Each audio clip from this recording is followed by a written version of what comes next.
Over the weekend, you may have seen stories about a writer on this show called Blake Neff. For years, since he was in college, Blake posted anonymously on an internet message board for law school students.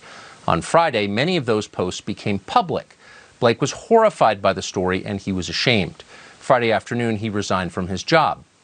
We want to say a couple of things about this. First, what Blake wrote anonymously was wrong. We don't endorse those words. They have no connection to the show.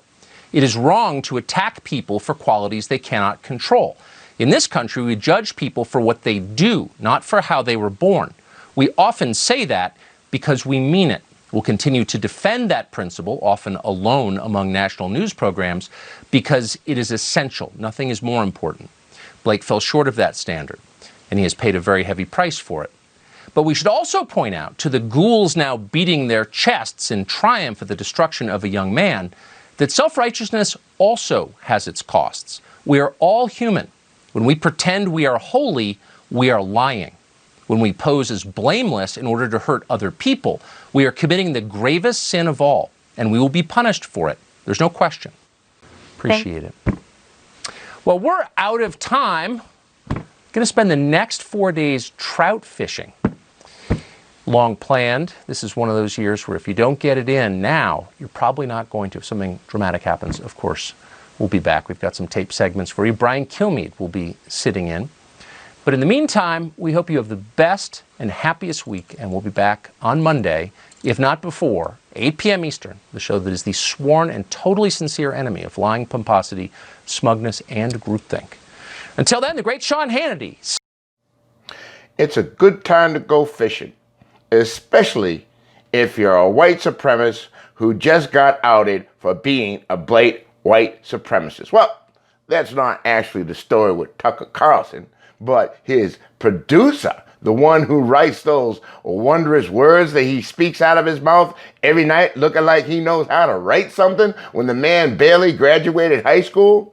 Yeah, it's a good time to go fishing when white supremacy gets cornered. Welcome to the Radioactive Rant. I am your host, Lawrence Odie. Let's jump into Tucker Carlson. Well, you know, Tucker Carlson epitomizes and embodies all aspects of white supremacy. He'll tell you, when cornered, that he is not a white supremacist, he is not a racist. And this is a defense mechanism that all white supremacists use. All white supremacists will tell you that they're not a white supremacist. It's a cuteness game that white supremacy has learned to play over the years. In fact, over 150 years. This is what they all say. Now, when they don't say that they're not a white supremacist, whatever they got caught doing, this is what they'll tell you. Ah, well, it was a joke, don't you know? We were just joking for sure. Now, what happened to Tucker Carlson is that his butt buddy, producer, his main number one boy, his bottom boy, got caught.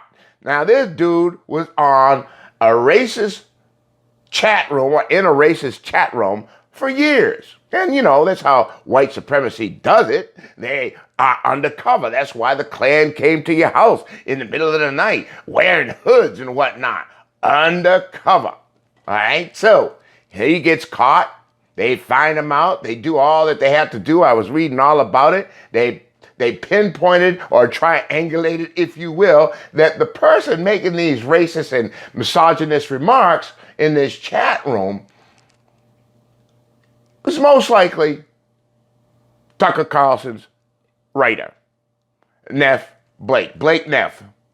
And Neff is gone. Neff, Nerf, Blake, Nerf, Neff is gone. He resigned quicker than Jiminy Cricket trying to jump over the fucking candlestick. Whew, that's what I'm talking about. So now, all of a sudden, Tucker Carlson got to go on a vacation.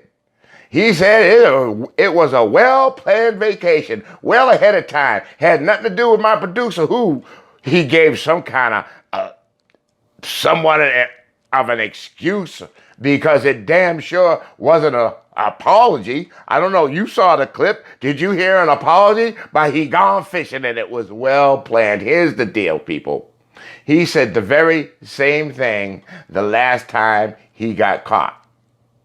And he got caught in August 2019, I believe, talking about white supremacy is a hoax. Hey, Whip, I'm just going to deny what I am. And it looks good because I don't want to really look bad. But in any event, folks, guess what? Time to go fishing.